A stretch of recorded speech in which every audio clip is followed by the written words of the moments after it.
Handa ka bang gumawa ng isang bagay na iligal at bawal para lamang sa iyong mga pangarap at para lamang sa kaginhawaan ng iyong buhay? Marami sa atin ang natutuksong gumawa ng mali para maging maayos at maging matiwasay kahit papaano ang ating mga buhay. Isa ka ba sa kanila? Hello everyone! Welcome back dito sa ating channel. And yes, wala pa ring boses ang inyong nag-iisang Mama Mia. Pasensya na po kayo. Pero bakit may iba dyan nagsasabi na gusto nila yung ganitong boses? Ayoko po. Mahirap pong magsalita.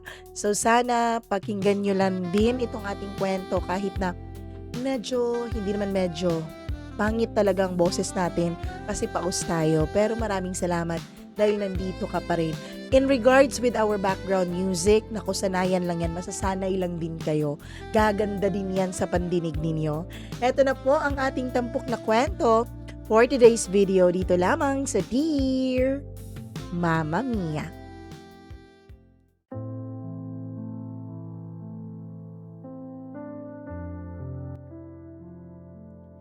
Kung may isang bagay akong gustong linawin, mula pa lang sa simula nitong aking kwento, ay ito yun.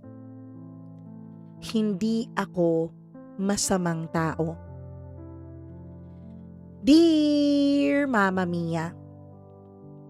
Oo, yang intro na yan ang paulit-ulit kong sinasabi sa sarili ko noon. Ang kwentong ito ay hindi nagsimula sa isang baril o sa madugong bakbakan o sa mga sigawan.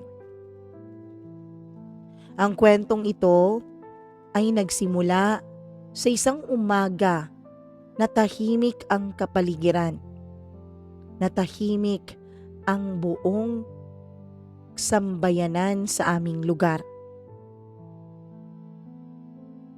Sa isang maliit na kwarto na may amoy ng kape at alikabok, habang nakatitig ako sa kisame at iniisip ko kung hanggang ganito lang ba talaga ang buhay ko. Itago niyo na lamang po ako sa pangalang Paulo. Mama Mia, gaya ng aking pangalan, isang simple lang akong tao. Hindi ako sikat sa aming sambayanan, hindi rin naman ako mayaman, hindi rin ako biktima. O yun ang akala ko. Simulan natin ang kwentong ito sa edad ko noon na 32. Ewan ko, siguro ito ang tinatawag nilang midlife crisis. Kasi Mama Mia, naisip ko, wala pa rin ako may pagmamalaki. Maliban na lang sa kakayahan kong magkunwari na maayos ang lahat sa aking paligid at sa aking buhay. Tuwing umaga, pare-pareho po ang routine ko. Gigising ako bago tumunog ang alarm. Hindi dahil masipag ako, kundi dahil sanay ng katawan ko. Sanay ang katawan kong kinakabahan. Kaba na hindi ko maipaliwanag, pero laging nariyan. Parang multong nakaupo na sa dibdib ko. Bumangon ako, tinitingnan ang sarili ko sa salamin at tinatanong ang taong kaharap ko noon. Hanggang kailan ka magpapanggap? Ngumingiti ako pagkatapos, practice smile. Yung ngiti na parang handang manloko ng office mate, ng kaibigan, kahit ng kapamilya. Wala kasing nagturo sa akin kung paano maging totoo kapag ang katotohanan ay walang naibibigay na pera. Lumaki ako sa bahay na puno ng pangarap pero kulang naman sa pagkain. Halos walang laman ang luma naming ref. Mabait ang mga magulang ko, oo, totoo yun. Pero ang kabaitan, hindi yan tinatanggap bilang bayad sa upa, bilang bayad sa binili mong karne sa palengke. Maaga kong natutunan na ang mundo ay may sariling patakaran. At isa roon ang pinakamahalaga, hindi sapat ang pagiging mabuti kung wala kang silbi. Kaya noong araw na inalok ako ng isang bagay na alam kong mali, pero may kapalit na ginhawa, ay hindi ako tumanggi kaagad. At siguro ito nga ang simula ng lahat. Hindi pa malaking kasalanan noon kung tutuusin. Isang perma sa papel na hindi ko naman lubos na binasa.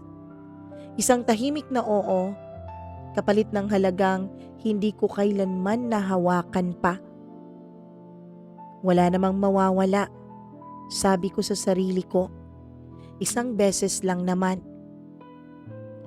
Hindi ko alam na ang isang beses ay magiging ugat pala sa lahat ng mga susunod pa. At Mama Mia, hindi ko alam, pero wala po akong naramdamang takot. Natuwa pa nga ako. Pakiramdam ko sa unang pagkakataon may kontrol ako, may kapangyarihan. May pakiramdam na hindi na ako yung lalaking palaging naghahabol sa huli. Pero kung alam ko lang noon na ang araw na yun ay ang magiging simula ng panghabang buhay kong pagbabayad, sana nakinig na lang ako sa kaba na nandoon sa aking dibdib. Dahil minsan, ang konsensya ay bumubulong lang, pero hindi kailanman nagsisinungaling.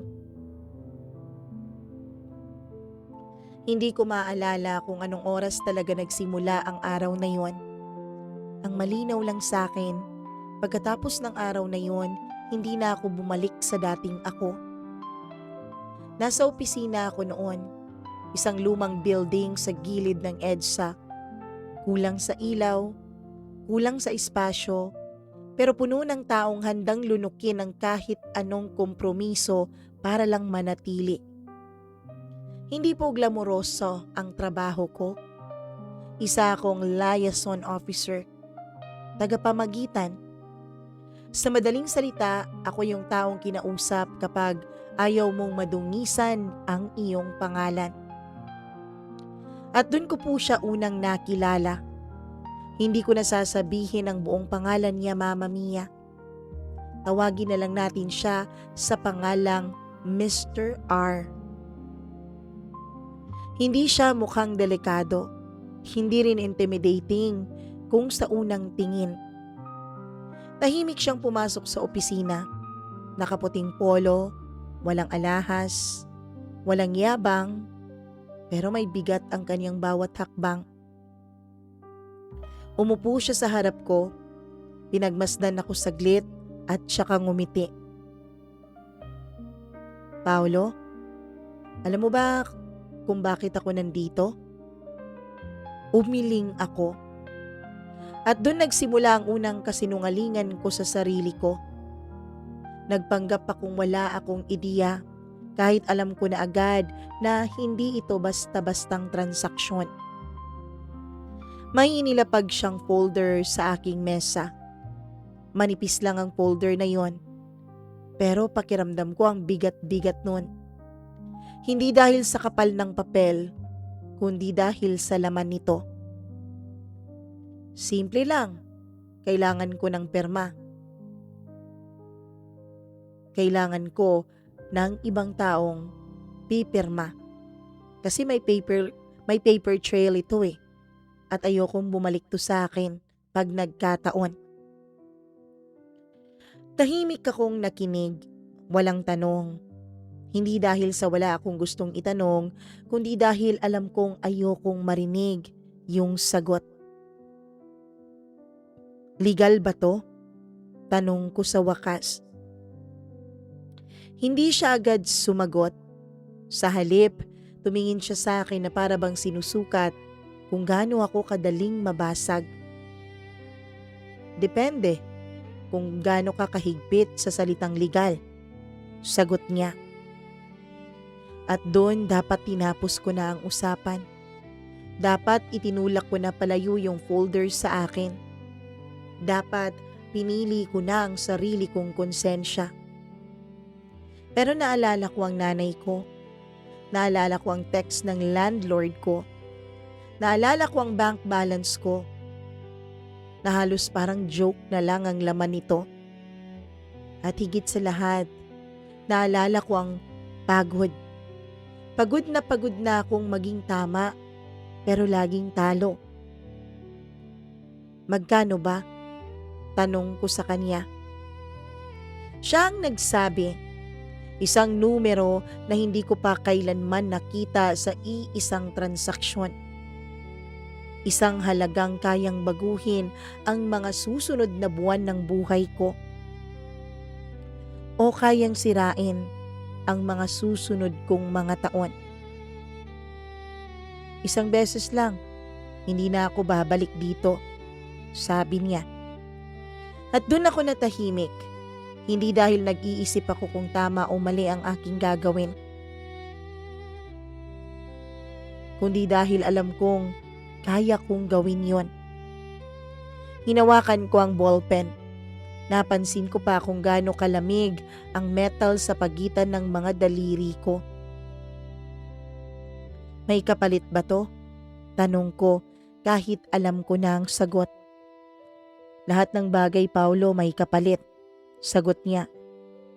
Ang tanong, ano ba ang kaya mong bayaran?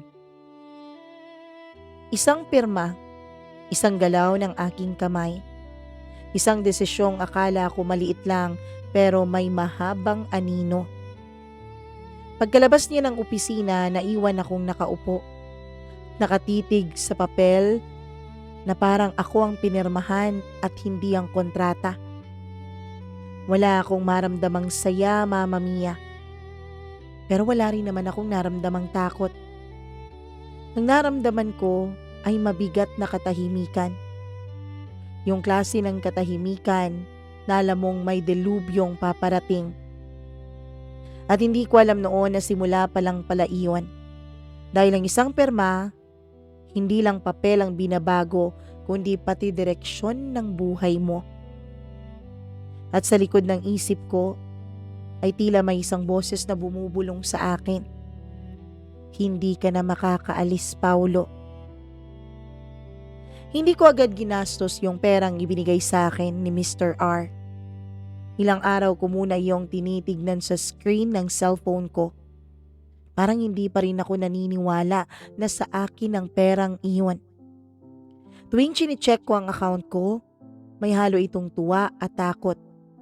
Tuwa na parang bata na unang beses nakahawak ng malaking halaga. Takot na parang magnanakaw na anumang oras ay pwede siyang mahuli. Pero alam kong nakakatakot ang pinasok ko. Kaya lang, Mama Mia, ang isang tao ay nasasanay talaga sa mga bagay na lagi niyang ginagawa. At lalong nasasanay ang tao sa ginhawa kahit maiksing panahon pa lang niya ito natitikman. Unang linggo, binayaran ko lahat ng mga bayarin ko. Upa, kuryente, tubig, utang. Sa unang pagkakataon matapos ang mahabang panahon, wala akong hinahabol na deadline ng bill ko. Huminga ako ng malalim. Yung klase ng hinga na matagal mo nang hindi nagagawa. Lalo na kapag katulad ko ikaw na laging kinakapos. Ikalawang linggo, nagbago ang routine ko. Hindi na ako madalas nagko-commute sa mga LRT or MRT. Nagbubook na ako ng Grab. Minsan lang naman to, sabi ko sa sarili ko. Sa ikatlong linggo, bumili ako ng mga bagong damit. Hindi naman yung mamahalin, pero bago. At doon ko unang napansin ang pagbabago sa paraan ng pagtingin at pagtrato ng mga tao sa akin. Naramdaman kong may respeto, may pumapansin na parang mahalaga na ang aking presensya kahit saan ako magpunta. Doon ko naintindihan ang isang bagay na hindi kailanman itinuro sa akin ng kahit na sinong guro. Iba ang trato ng mundo sa'yo kapag mukhang kaya mo na ang sarili mo. Pero may isang tao akong hindi kayang lokohin. Si Rachel. Hindi kami magkasintahan. Hindi rin kami magkaibigan sa tradisyonal na kahulugan nito. Siya ang tipo ng taong hindi nagtatanong, pero parang alam niya ata agad ang sagot. Magkatrabaho kami, matagal na. At kung may isang taong nakakita sa lahat ng bersyon ng sarili ko, siya yun. Alam mo, Paolo, may nagbago sa'yo. Sabi niya isang gabi habang magkasabay kaming nag-overtime. Parang mas gumaan ang mukha mo, ang presensya mo. Kaya lang, parang mas naging tahimik ka rin, ano? Ngumiti lang ako. Yung ngiti na sanay na akong gamitin. Yung ngiti ng pagpapanggap. Wala to, pagod lang eh. Sagot ko. Hindi siya naniwala. Ramdam ko yon. Pero hindi na rin ako masyadong nagpaliwanag. Simula noon, mas madalas niya akong obserbahan. Hindi halata, pero ramdam mo kapag may taong hindi ka hinuhusgahan, pero hindi ka rin bulag para hindi makitang inuobserbahan ka niya. At habang ako ay unti-unting nasasanay sa bagong buhay, may isang bagay akong hindi napapansin. Wala na akong katiting na konsensyang nararamdaman. Hindi na ako nagigising sa kaba. Hindi na ako nagtatanong kung tama ba ang ginagawa ko. Ang konsensya ko, Mama Mia, ay tila napipipi. Unti-unting natututong manahimik. Hanggang sa isang gabi, habang nagbibilang ako ng natitira kong pera, ay may pumasok na mensahe sa cellphone ko. Isang numero na hindi nakasave sa phone ko. Paolo, kailangan kita ulit. Wala nang paliwanag. Wala nang paligoy-ligoy. Tiningnan ko ang screen. Naroon ang sagot ko sa dulo ng mga daliri ko. At sa halip na matakot ay napangiti ako. Mama Mia, nakalimutan ko na ang aking konsensya. Ngayon ay masahol na bagay na ang aking ginagawa. Napapangiti na ako at hindi na nagdadalawang isip na pumayag kaagad. Hindi na sa opisina ang sunod naming pagkikita ni Mr. R. Pinapuntan niya ako sa isang hotel sa Ortigas. Hindi naman sosyal ang hotel na yon, pero malinaw na hindi rin parang random na bisita.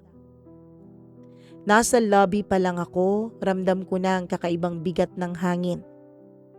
Hindi ako kinakabahan, pero naging alerto din ako. Yung pakiramdam na kailangan mong maging maingat sa bawat galaw at bawat pananalita mo. Hanggang sa dumating si Mr. R. Hindi na siya umupo. Tumayo lang siya sa may malapit sa bintana. Tumalikod siya sa akin na para bang alam niyang darating talaga ako. Alam mo na to, sabi niya nang hindi lumilingon. Pero mas malaki to kaysa sa dati. May nilatag siyang 3 folder sa mesa. Hindi ko agad binuksan. Hindi rin ako nagtanong kung legal pa ba yun. Ang tanong ko na lang ay, sino ang masasagasaan nito? Tumawa siya. Mahina, halos pabulong. Paolo, para ka namang bago sa mundo. Alam mo naman na lahat ng desisyon may collateral damage. Ang tanong, may pakialam ka ba sa kanila? Doon ko binuksan ang unang folder. Mga pangalan, mga litrato, mga detalye ng buhay ng mga taong hindi ko naman kilala. Pero may tiwala sa sistemang gagalawin namin. May mga apelyido, may mga maliliit na negosyong umaasa sa bayad na hindi naman darating sa oras. Nung may nai-imagine akong mga mukha sa likod ng mga pangalan na yon kahit hindi ko sila kilala, ay biglang bumigat ang nararamdaman ko sa dibdib ko. Hindi ito ang napag-usapan natin, sabi ko. Ngayon siya humarap sa akin. Paulo, matagal ka nang nandito. Alam mo na to. At tama siya, Mama Mia. Hindi na ito tungkol sa akin lang. Tungkol na ito sa kung hanggang saan ako handang pumunta. Kung umatras ka ngayon, wala namang problema. Pero tandaan mo, lahat ng pinirmahan mo, may pangalan mo. Tahimik akong napaupo. Sa loob ng ilang segundo, nakita ko ang dalawang buhay na pwedeng kahinatnan ko. Isa kung saan babalik ako sa dati. Isang lalaking walang kapera-pera, pero merong konsensya. At ang isa kung saan marami akong pera, pero tahimik ang aking konsensya. Tahimik hindi dahil sa malinis, kundi dahil pilit kong pinapatahimik. At pinili ko yung pangalawa. Hindi ko alam kung kailan ako natutong i-justify ang mga pagkakamali ko. Pero mabilis pala itong matutunan, lalo na kapag may nakatayang malaking halaga. Paglabas ko ng hotel ay napansin kong medyo nanginginig ang kamay ko. Hindi dahil sa takot, kundi sa bigat ng responsibilidad nito. At doon sa gilid ng kalsada, bigla akong nagulantang sa pagtawag ni Rachel. Paulo, may problema ba? Hanggang sa narinig ko, Mama Mia. Merong mga tinanggal sa trabaho. May mga empleyadong hindi na pumasok dahil walang sahod. May pamilyang biglang nagkanda utang-utang dahil sa desisyong pinirmahan ko. Hindi ko alam ang isasagot. Paulo, di ba isa to sa mga projects mo? May kinalaman ka ba dito? Tanong ni Rachel. Hindi ako nagsinungaling, pero hindi rin naman ako umamin. Tahimik lang ako. Pero minsan, Mama Mia, yung katahimikan ay isang malaking pag-amin na rin. Hindi lahat ng problema dumarating na may kasamang sigaw. Ang iba dumarating ng tahimik pero tuloy-tuloy na bumubuhos. Parang tubig na unti-unting pumapasok sa sahig ng bahay. Sa una, hindi mo mapapansin. Hanggang bigla ka nalang lulubog nito. 3 linggo matapos ang huling perma ko, may napansin akong kakaiba sa opisina. Mas madalas ang bulungan. Mas mahaba ang mga meeting at mas konti ang tinginan sa mga mata. Hindi na ako tinatawag sa mga desisyong dati ako ang mga nagha-handle. Parang may invisible line na biglang iginuhit sa pagitan ko at ng iba sa office.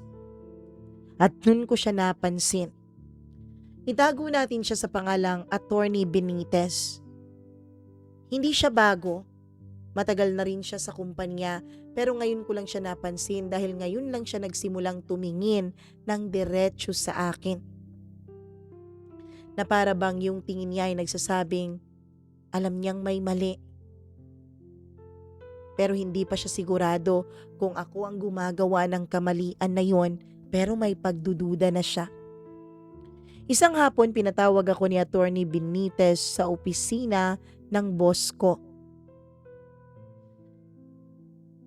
Paulo, may mga papeles tayong kailangang linawin. Sabi niya sa kalmadong tono. Walang pagbabanta ang tono na yon. Wala ring pang-aakusa. Mas nakakatakot pala ang ganong tao. Yung hindi ka sigurado kung anong iniisip niya. Pero alam mong determinado at hindi ka titigilan hanggat hindi ka nahuhuli. Habang inisa-isa niya ang mga dokumento, napansin kong alam niya ang mga tamang tanong. Yung mga tanong na hindi diretsyo, hindi obvious, pero eksakto. May irregularity rito, sabi niya. Hindi ko pa masabi kung sino ang may gawa, pero may pattern. Tumango lang ako. Sa loob-loob ko naroon ng boses na nagsasabing eto na yun. Paglabas ko ng opisina niya ay agad kong tinext si Mr. R. May nag-iimbestiga, sabi ko. Mabilis siyang nag-reply na tila ba inaantay ang mensahe ko. Kalma ka lang, may plano na para dyan. Yun ang problema sa mga taong laging may plano. Hindi ka nila isinasama kapag ikaw na ang kailangan ng alalay. Kinagabihan, hindi ako makatulog. Sa unang pagkakataon matapos ang ilang buwan, bumalik kang kaba sa aking dibdib. Mas mabigat, mas tahimik, mas totoo. At doon ako nakatanggap ng mensahe mula kay Rachel. May nakita akong hindi ko gusto. Nagkita kaming dalawa sa isang maliit na cafe na halos walang tao. Ewan ko pero sabi niya hindi raw kami pwedeng mag-usap sa opisina. Nung mapansin ko siya ay wala naman akong nakitang galit o pangungut siya sa kanyang mga mata. Pero nakita ko na tila disappointed siya. Paulo, parang hindi na ikaw to. Pagkatapos nun may inilabas siyang folder, mga kopya ng dokumentong ako ang may pirma. Hindi ko alam kung bakit, pero alam kong may mali. At alam kong alam mo kung ano ang mali. Dagdag pa niya. Hindi ko pa rin kayang magsinungaling sa kanya, pero lalong hindi ko rin kayang umamin. At kung magpapatuloy ito, Paulo, may mawawala. Hindi lang ikaw at ang reputasyon mo, sabi niya. Sa sandaling yun, unang beses kong naramdaman ang tunay na takot. Hindi dahil baka mahuhuli ako, kundi dahil alam kong may taong masasaktan na hindi ko kayang palitan ng pera. At habang pauwi ako ay may isang mensahe pang dumating mula sa isang unknown number. Kung magsasalita ka, alam mo naman sigurong pwede ka naming unahin, di ba? Alam kong hindi yun pagbabanta. Alam kong gagawin talaga yun ng taong nag-text sa akin ng ganon. Doon ko naintindihan. Hindi na rin ito negosyo at lalong hindi rin ito laro. Ito na ang puntong hindi ka na pwedeng umatras. Ito na ang puntong kailangan mo nang lumangoy sa ginawa mong baha. May instinct ang tao kapag alam niyang may paparating na masama. Hindi mo man alam kung ano, pero ramdam iyon ng katawan mo. Para akong may lagnat kahit wala naman. Mabigat ang ulo ko. Mabilis ang tibok ng puso ko. At kahit anong pilit kong magpanggap na normal, hindi na bumabalik ang dati kong composure. Ang una kong naisip, kailangan kong mauna. Hindi umamin, hindi rin tumakas, kundi kailangan kong unahing linisin ang pangalan ko kahit sa paningin lang ng iilan. Naghanap ako ng butas, mga emails na pwedeng ipakita bilang ebidensya, mga desisyong pwede kong ipasa sa iba, mga detalye na pwedeng i-frame na procedural error lamang. Ito ang nakakatakot sa taong desperado eh. Nagiging malikhain ka sa paggawa ng kasinungalingan. Nilapitan ako ni Attorney Benitez matapos ang ilang araw. May gusto lang akong linawin. Sabi niya, Maingat ang tono niya. Hindi defensive. Hindi rin masyadong eager. Pinakinggan niya ako habang nagsasalita ako, Mama Mia. Tumango siya. Nagsulat ng notes sa notebook niya. Pero sa bawat sagot ko, ramdam kong mas lalo lang siyang nagiging sigurado. Paolo, hindi kita inaakusahan ha, pero may isang bagay kang dapat maintindihan. Sabi niya at huminto saglit. Kapag may tinatakpan, may nadadagdag na mga katanungan.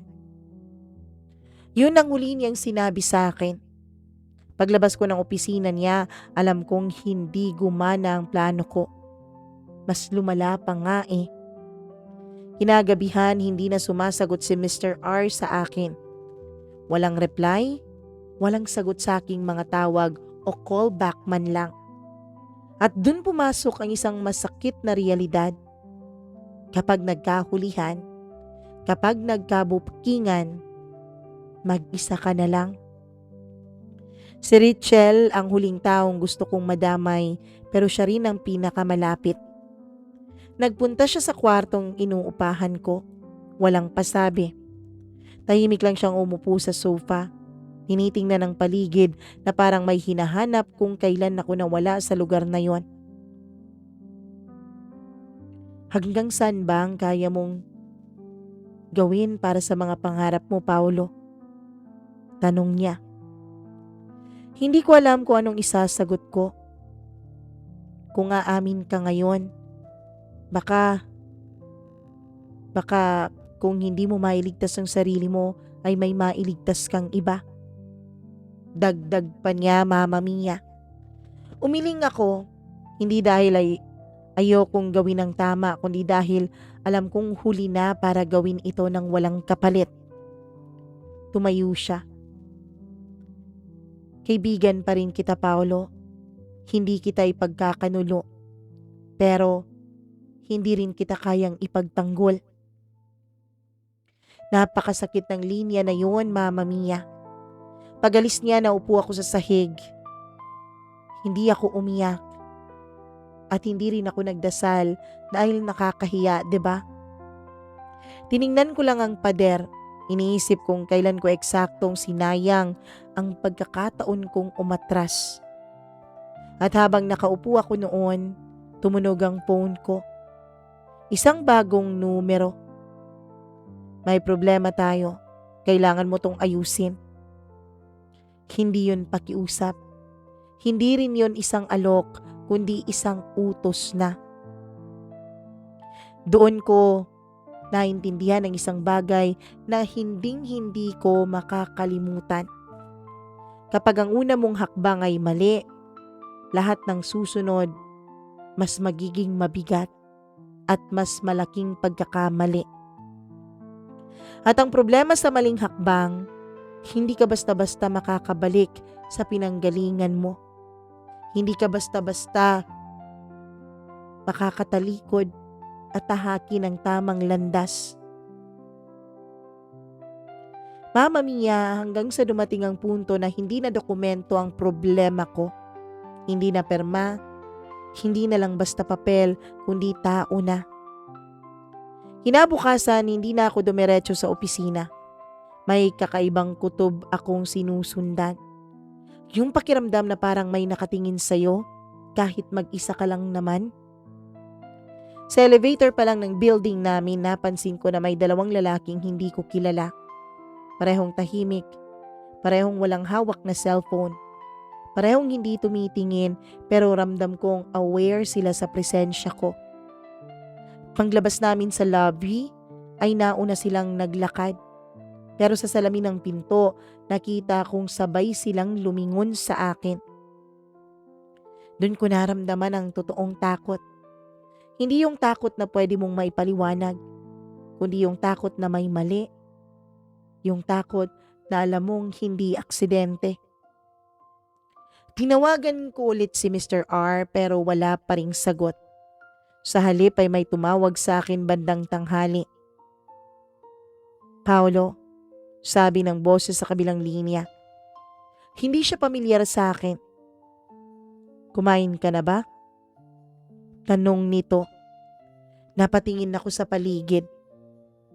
Sino to? Tanong ko. Tawagin mo na lang akong kaibigan. Kaibigan na ayaw kang mapahamak basta marunong ka lang sumunod. Huminto ang mundo ko sa sandaling yon. Anong gusto niyo? Tanong ko. Simple lang. Manahimik ka. Sundin mo ang instruksyon at wag na wag mong isasama ang ibang tao. Isang pangalan ang binanggit niya pagkatapos, si Richel. Napaupo ako. Huwag niyo siyang idadamay dito. Wala siyang kinalaman dito. Sabi ko. Sa ngayon, wala siyang kinalaman. Pero nag-iimbestiga siya, di ba? At sana, dun na lang siya. Tumigil na lang siya bago pa maging komplikado para sa kanyang lahat. Naputol ang linya. Hindi ako nakagalaw ng ilang minuto. Sa unang pagkakataon, hindi ko na iniisip ang sarili ko. Iniisip ko kung paano ko ilalayo ang ibang tao sa kaguluhan na ako ang gumawa. Tinext ko si Rachel. Mag-ingat ka at lumayo ka muna please. Walang reply. Kinagabihan dumaan ako sa dati naming tambayan. Isang maliit na tindahan yon sa kanto kung saan kami madalas mag-usap kapag pareho kaming pagod sa trabaho. Nandun si Rachel. Walang galit ang kaniyang mga mata. Pagod ang nakikita ko sa kaniyang mukha. Hanggang may tumawag din sa akin. Pero hindi ko nasagot. Nung napansin ni Rachel na tiningnan ko ang cellphone ko, ay tsaka siya nagsalita. May tumawag din sa akin, sabi niya ng diretsyo. Parang may humigpit sa leeg ko. Hindi naman sila nagbanta, pero malinaw ang kanilang mensahe. Dagdag niya. Umupo ako sa harap niya. Pasensya ka na ha, nadamay ka pa. Yun lang ang lumabas sa bibig ko. Tumango siya. Hindi ka na humihingi ng tawad para mapatawad. Humihingi ka ng tawad kasi alam mong may madadamay at may mawawala, di ba? Dagdag niya sa kanyang mga sinabi. At tama naman siya, Mama Mia. Sa gabing yun umuwi ako mag-isa, dala ang isang malinaw na katotohanan. Kapag pumasok ka pala sa mga larong ganito, hindi lang ikaw o ang sarili mo ang itinataya mo, kundi pati ang mga taong malapit at mahalaga sa iyo.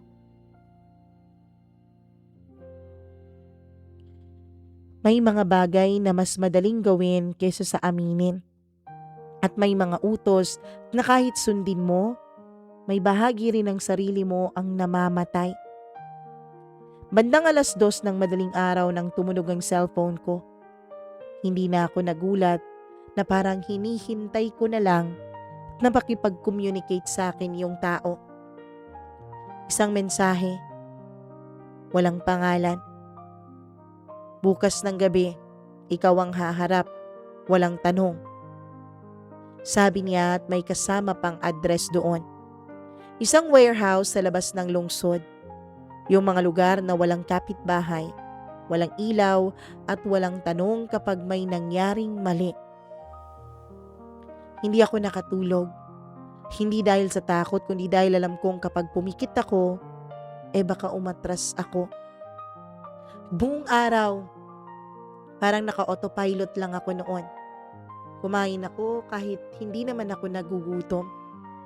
Naligo ako kahit hindi ko ramdam yung tubig sa katawan ko. Nagsuot ako ng simpleng kasuotan. Walang kahit anong mapapansin ng iba. Bago ako umalis, tiningnan ko muna ang sarili ko sa salamin. Hindi na sigurado kung sino yung nakatingin pabalik sa akin. Pagdating ko sa warehouse, malamig ang hangin. Tahimik. May ilaw lang sa isang sulok. Sapat para makita ang 3 taong nandoon na pala. Isa sa kanila ay tumingin sa akin ng diretsyo. Paolo, salamat sa pagpunta.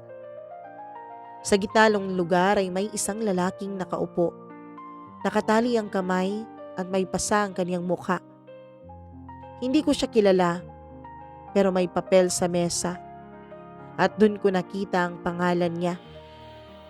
Isa siya sa mga taong direktang naapektuhan ng mga dokumentong pinirmahan ko.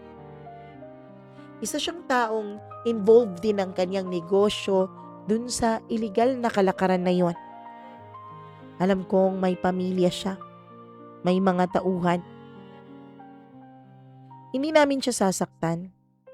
Well, at least hindi namin dadagdagan ng sakit niya. Sabi ng isa, hindi namin kailangan gawin yun eh. May inilapag silang folder sa harap ko. Ayan, pumirma ka, sabi nila. Statement yan na nagpapatunay na ikaw ang may kasalanan sa delaying na nangyayari.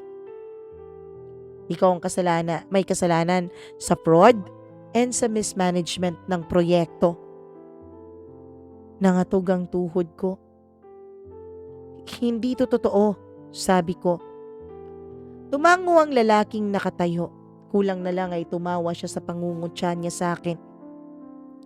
Alam namin, pero kailangan naming maging malinaw kung sino ang babagsak sa ating lahat. Binayaran ka namin, 'di ba? Kaya akuin mo ang pagbagsak na ito. Napatingin ako sa lalaking nakaupo. Walang pagmamakaawa sa kaniyang mukha. Tila ba nag-uutos lang siya. At yung lalaki din na kanilang iginapos ang kamay ay wala kang takot na mababasa sa mukha niya kundi pagod lang. Mama Mia, dun ko naintindihan ang tunay na kalupitan ng sitwasyon. Hindi nila ako inutusan na manakit. Ang inutos lang nila sa akin ay magsinungaling. Pero ang pagsisinungaling ko na yon, yun ang dahilan kung bakit nasasaktan ng ibang tao. Kung hindi ka pipirma dyan, may iba kaming paraan. Mas magulo at mas maraming madadamay. Natakot ako sa kanyang sinabi, Mama Mia. Agad kong hinawakan ng ballpen. Parang bumalik ang lahat sa akin. Yung unang pagperma ko, yung unang pagtanggap ko ng suhol, yung unang pananahimik ko. Pero iba na to. Dahil ngayon, nakikita ko ng mukha ng kabayaran.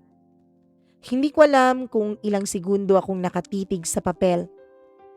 Hindi ko alam kung humihinga ba ako ng malalim. Ang alam ko lang, pumirma pa rin ako. Paglabas ko ng warehouse ay parang may naiwan sa loob.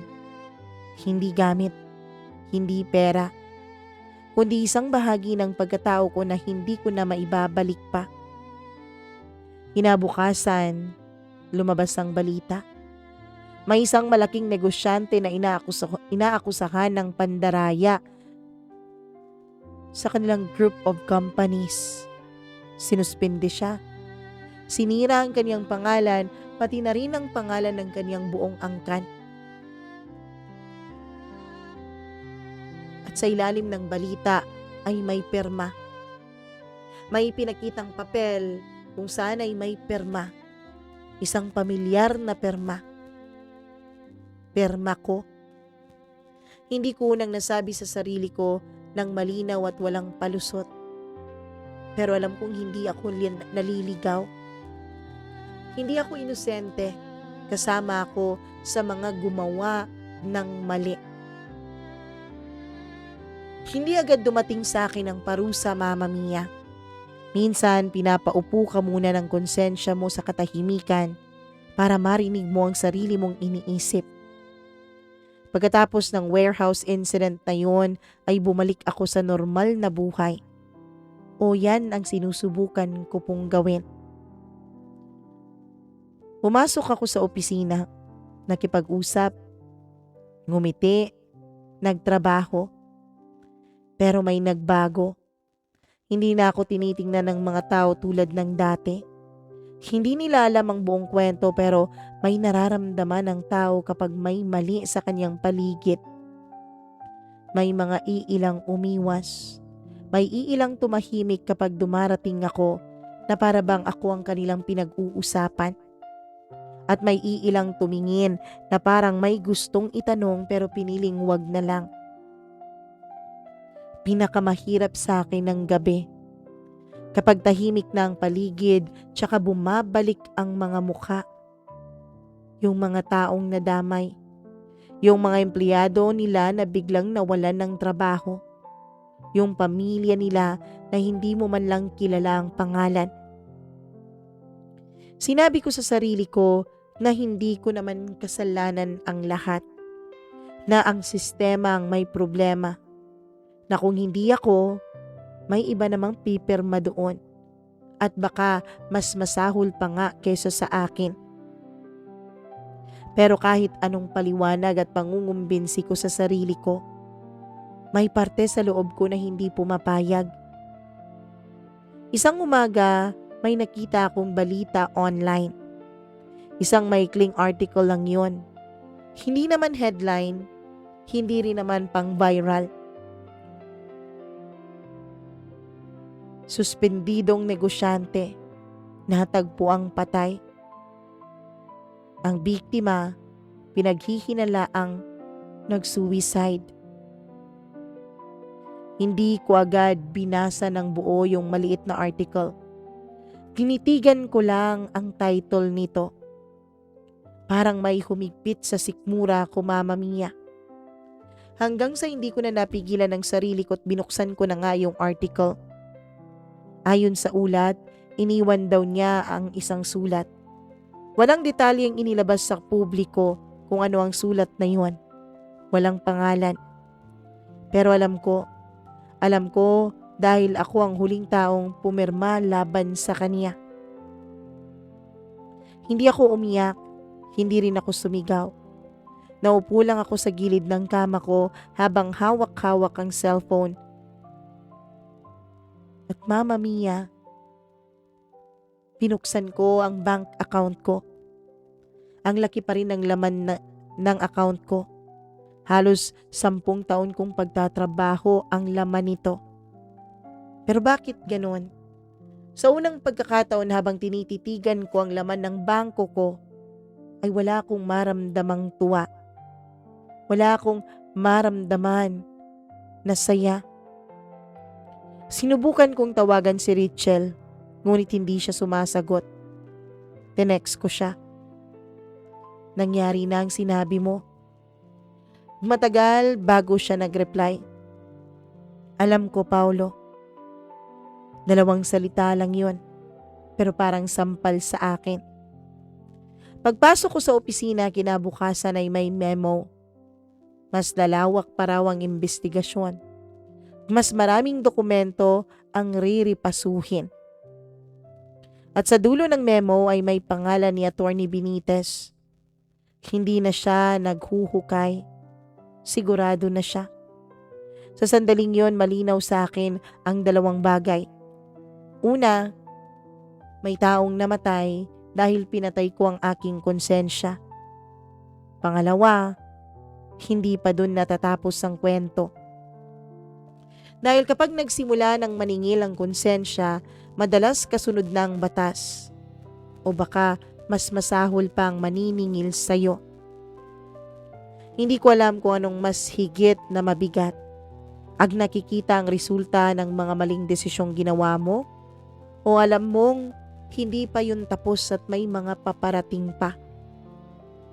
Kinabukasan, matapos ngang pumutok ang balitang yon, ay tinawag ako ni Mr. R. Sa unang tingin parang normal lang. Ngunit ramdam ko agad na may nakatago sa likod ng kanyang mga ngiti. Paulo, alam mo ba kung bakit ikaw ang pinili ko? Hindi ako sumagot. Hindi ito tungkol sa pera. Hindi rin ito tungkol sa mga dokumento. Ito ay tungkol sa mga taong makikita mo sa dulo ng mga pinagpilian mo. Nilapitan niya ako at inilapag ang isang folder sa harap ko. May option ka, sabi niya ng diretsyo. Tiningnan ko ang laman noon. Hindi lamang mga kontrata o papeles kundi mga larawan, mga text messages. Lahat ng patunay na ako mismo ang nagpapatakbo ng maling kwento. At may kasamang isang bagong detalye, isang tao na hindi ko inaasahan. Kung pipiliin mo ang option na to, may tatago mo ang pangalan mo. Ngunit may kapalit nga. May mas malaking mali na kailangan mong gawin. Huminga ako ng malalim. Hindi ko alam kung humihinga ba ako dahil sa takot o dahil alam kong walang mabubuhay na inosente sa desisyong ito. Kapag nagdesisyon ka, Paolo, ang hindi mo pipiliin ang makakainom ng dugo. Humiti siya, pero hindi naman siya humalakhak. Tahimik siyang nakangiti at yun ang nakakakilabot. Tumayo siya at lumakad palabas. Hindi na ako tiningnan. Naiwan ako sa opisina, hawak ang folder at nakaupo sa parehong mesa na unang pinirmahan ko ang isang unang pagkakamali.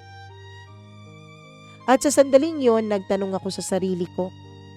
Hanggang kailan ko tatakasan ang sarili ko sa kasalanang hindi ko naman kayang baliwalain? Hindi ko alam ang sagot, pero alam ko kung pipiliin ko ang option na yon, hindi na talaga ako kailanman magiging ako. Ngunit sa loob ng isip ko may isang boses. Malakas, tahimik lang pero malinaw. Gawin mo kahit konti. Mas ligtas ang sarili mo ngayon. Mamaya, pagbabayarin mo rin naman lahat ng ginawa mong kasalanan. At dun sa unang pagkakataon ay tila nakita ko ang totoong ako. Hindi ang tao na may prinsipyo. Hindi ang tao na handang pumili ng ginhawa kapalit ng moralidad. Kinabukasan, dumarating na ang mga tawag. Hindi sa opisina lamang kundi pati sa cellphone ko. Sa emails, pati sa messenger ko. Parang lahat ng tao sa paligid ko, kahit hindi ako kilala, alam nilang may mali akong ginagawa. Tiningnan ko ang folder na iniwan ni Mr. R. Nakabukas pa rin iyon. Tiningnan ko ang laman. Nakita ko ang mga pangalan ng tao na magkakaroon ng kapalit sa pagpili ko. Isa sa kanila ay isang lalaki na halos kaidaran ko lang din. Naisip kong pwede pang iligtas to. Ngunit kasama sa kapalit ang isa pang mas maliit na kumpanya. Mga empleyadong walang kinalaman sa akin. Mga pamilya na wala sa loob ng usapan. Huminga ako ng malalim at alam ko na hindi na ako pwedeng umatras. Pinili ko. Nagpadala ako ng email, naglagay ng perma at nag-file ng mga papeles na sinasabi ng folder. Hindi ko nakikita ang resulta pero ramdam ko na may babagsak talaga sa desisyon ko. Paglabas ko ng opisina, napansin kong may tumingin sa akin. Si Rachel pala. Tahimik lang. Ngunit ramdam ko ang galit, disappointment, pati na rin takot sa kaniyang mga mata. Hindi ako makatingin sa kaniya. Hindi ko rin alam kung paano ipapaliwanag ang sarili ko. At sa loob ko, alam kong hindi ko na kayang ibalik ang tiwala niya. Dumating ang gabi. Tahimik na noon ang kwartong inuupahan ko. Ngunit hindi ako nakatulog. Parang may boses na patuloy na bumubulong-bulong sa akin. Hindi lang pera ang kailangan mong bayaran. Ngayon, tao na. Tumunog ang cellphone ko, isang unknown number. Malaking bulilyaso to, malaking pagkakamali. Kailangan mo tong ayusin ngayon na. Hindi na iyon simpleng utos lang. Yun ay tila pagbabanta na rin. At sa unang pagkakataon, naramdaman ko ang bigat ng katotohanang pinipili kong takasan. Hindi lang ako ang apektado. At sa sandaling yun, alam ko, ang laro ko ay hindi na simpleng laro. ang mali ay nagiging batas.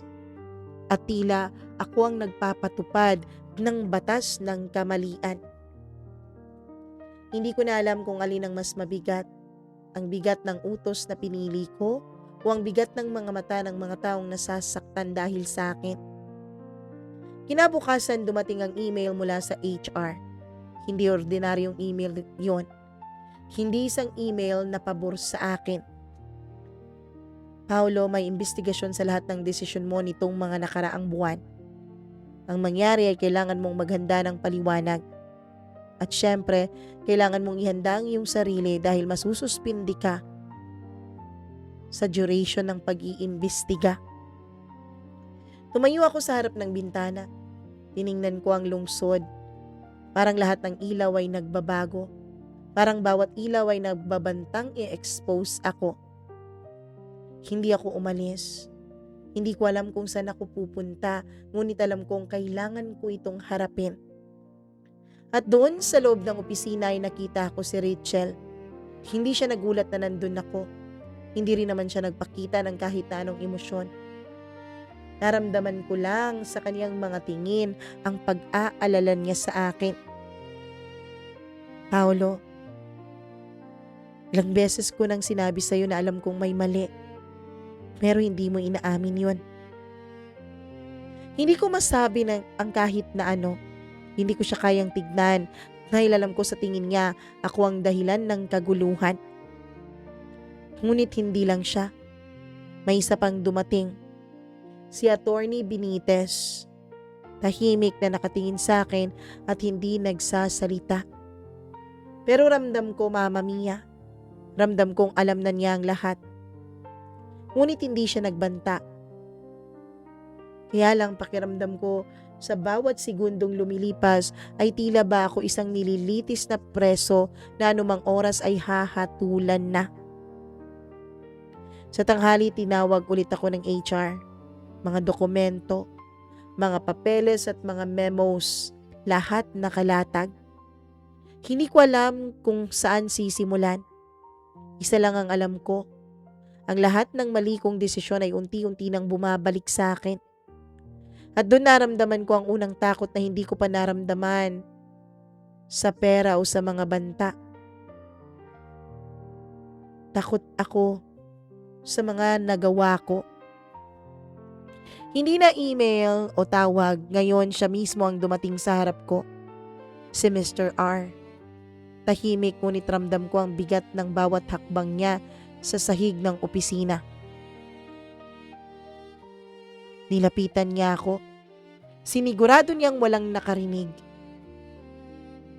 Paolo, alam mo na ang rules ng larong ito at alam mo na rin na may presyo ang bawat hakbang mo. Tumayo ako. Hindi ako natatakot sa kanya. Ngunit alam kong hindi isang simpleng usapan ang magaganap. Bakit ako? Hindi ko alam kung gusto kong marinig ang sagot na yun. Dahil ikaw ang tumanggap. Hindi lang naman ikaw ang inalukan ko. Pero ikaw yung handang-handang tumanggap kahit anumang oras. Pero wag na wag kang magkakamaling aminin na may transaksyon tayong dalawa. Hindi mo magugustuhan ang mga susunod na mangyayari. Kung ako sa'yo, aminin mo na lang. Akuin mo na lang na kasalanan mo ang lahat. Huwag kang mag-alala. Kapag nagawa mo yun, kukumbinsin ko sila na sisibakin ka lang at wag nang ipakulong pa. Masisibak ako sa trabaho? Oo. Pero babayaran naman kita. Triple kaysa sa huling bayad ko sa'yo. Siguro naman sapat na yun para makapagsimula ka ng bagong buhay. Tanggapin mo na to, Paolo. Wala nang mas magandang offer pa kaysa dito. Pare-pareho tayong makikinabang dito. At nung muli akong pinatawag sa loob ng opisina ni Mr. Benitez ay nandun din sa loob, Mama Mia, si Mr. R. Tinignan niya ako. Kami lang dalawa ang nagkakaintindihan ng tingin na yon. Isang tingin na alam kong may mali. Kaya naman dahil sa takot ko, hindi lang para sa sarili ko kundi para kay Rachel, pati na rin sa ibang mahal ko sa mga buhay, ay inamin ko lahat. Inako ko lahat. Kahit na hindi lang naman ako mag-isa sa ginawa kong yon. Pinipilit nila akong tanungin, lalo na ni Attorney Benitez, kung sino-sino pa ang nakakaalam o kung sino ba ang nagbigay sa akin ng ideya na mangyayari iyon o nagawin ko yon at magkakapera ako. Pero wala akong isiniwalat na pangalan. Wala akong inilaglag na tao. Mag-isa kong inamin at inako ang lahat. At dahil doon, sinibak ako sa trabaho. Kinasuhan ako, Mama Mia. Pero gaya ng pangako ni Mr. R ay kinumbinsi niya na huwag na akong kasuhan. Total ay nahuli na naman ako. Buti na lang at ayaw din ng kumpanya ng mahabang legal process. Kaya ayun, hindi natuloy ang kaso ko. Kaya lang, na-blacklist po ako sa industriyang pinapasukan ko. Tumupad din naman si Mr. R sa usapan. Yung pera, matapos ang halos 1 linggo ay naideposito na sa account ko. Malaki-laki ang laman ng account ko. Hindi. Malaki yun, Mama Mia. Kayang bumili ng bagong bahay at ilang sasakyan. Pero ang totoo, hindi ko alam kung worth it ba ang lahat ng yun. Sa ngayon, wala akong ibang mapag-applyan ng trabaho. Kasi, na-blacklist nga ako sa buong industriya ng pinapasukan ko. At bukod dun, Mama Mia, hindi ko rin alam kung paano magsisimula ng negosyo. Una, wala akong kaalam-alam sa negosyo. Pangalawa, alam kong walang taong magtitiwala sa akin. Kaya sa ngayon, ang nagiging libangan ko na lang ay ang makinig sa inyo. Ang taba-taba ko na po. Kasi kain tulog lang ako Nakapagpapadala pa naman ako sa nanay ko sa probinsya. Hindi pa naman niya alam ang mga totoong nangyari. Pero ang hindi ko alam, Mama Mia, ay kung hanggang kailan aabutin itong pera na nasa akin ngayon. Kung hanggang kailan aabutin ang perang hawak ko. Mama Mia, sa ngayon, inuusig pa rin ako ng aking konsensya. Hindi ko pa rin alam kung paano ito lalabanan o kung paano ito matatakasan. Sa mga nakikinig ngayon, choice mo naman kung gagawa ka ng mali, kung gagawa ka ng masama. Basta, lagi kang maging handa kung ano man ang pwedeng maging kapalit nito. Hanggang dito na lamang po. Lubos na nagpapasalamat. Paulo.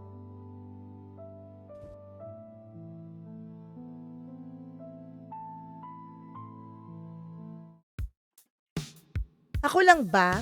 O na-curious din kayo kung ano yung illegal na ginagawa ni Paulo? Kung ano yung industry na sinasabi niya? Ako lang ba yun? I know na curious ka din dyan bilang dakila tayong mga marites.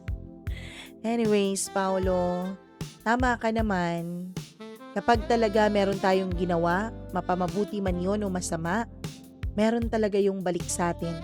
Meron talagang consequence. Meron talagang kapalit. And sad to say, na ganyan ang naging kapalit sa mga desisyong ginawa mo. Pero sa totoo lang, buti nga at ganyan lang ang kapalit ng ginawa mo Kasi sa tono mo ng pagsusulat ng iyong kwento, pakiramdam ko, napakalaking kasalanan talaga ng nagawa mo. Pakiramdam ko, parang yung kasalanan na yun ay parang deserve ng jail time. Kaya lang, nakatakas ka sa jail time dahil kay Mr. R. Pero isa lang din talagang sigurado ako kung malaki man ang naging kapalit sa iyo, mas malaki ang magiging kapalit kay Mr. R. Kasi based sa kwento mo, parang siya yung mastermind. Kung hindi man siya, mas malaki pa rin ang kasalanan niya sa'yo. Pero whether or not malaki o hindi, parehong kasalanan lang din yun. Parehong may mga taong nadamay, parehong may mga taong nasaktan, may mga taong kinitil pa ang sariling buhay dahil 'di ba sa pangyayaring yon. Anyways, sa mga nanonood ngayon at nakikinig, alam kong nakikurious kayo. So please like and share this video para baka naman may nakakaalam dyan.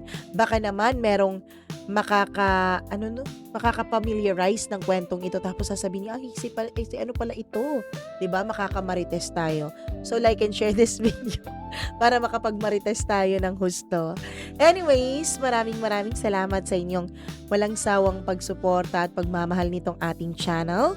Syempre, lubos akong nagpapasalamat sa atin pong mga dakilang members na lagi pa rin nandyan at nagmamahal sa atin, pati na rin sa ating mga subscribers, sa ating mga members na si Gail Easy, Mila Raduban at Freaky.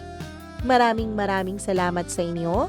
Thank you so much din, of course, sa ating ibang members na sina Dayan Martinez, si Maria Elena Abe, at si Maureen Tugab. Thank you so much.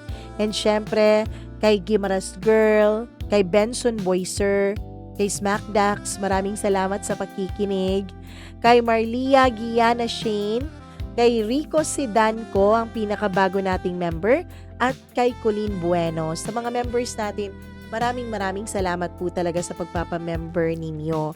And syempre, para dun sa mga nag-comment, sa mga tagapanood natin na laging nagko-comment, alam nyo na, ayan na, pina-flash ko na po ang inyong mga comment, syempre ang inyong mga mensahe. Maraming salamat in taking time na magmensahe talaga. Alam kong hindi madali. Kasi magta-type ka pa dyan, 'di ba? Magla-login ka pa. So maraming thank you in taking time na mapakinggan ng gusto itong ating mga kwento. At syempre dun sa mga nagtatanong, Mama Mia, bakit ganito, ganyan? Bakit yung iba na yung background music? Kasi ganun talaga. The only constant in this world is change. Yun ang mga pagbabago na dapat nating matutunang tanggapin. Alam ko na medyo naninibago kayo. Meron talagang ganun naninibago kayo na may background music na. Sabi pa ng iba, nakakaantok. Pero pasasaan ba't masasanay din tayo? Sayang naman ang paggawa ng music na yon kung hindi natin, 'di ba, gagamitin. Anyways, maraming thank you sa inyong lahat. Kung meron po kayong sariling kwento ng inyong buhay na nais nyo pong ibahagi, bukas po ang ating tanggapan 24/7. Mag-email lamang po kayo mamamiacdo0317@gmail.com.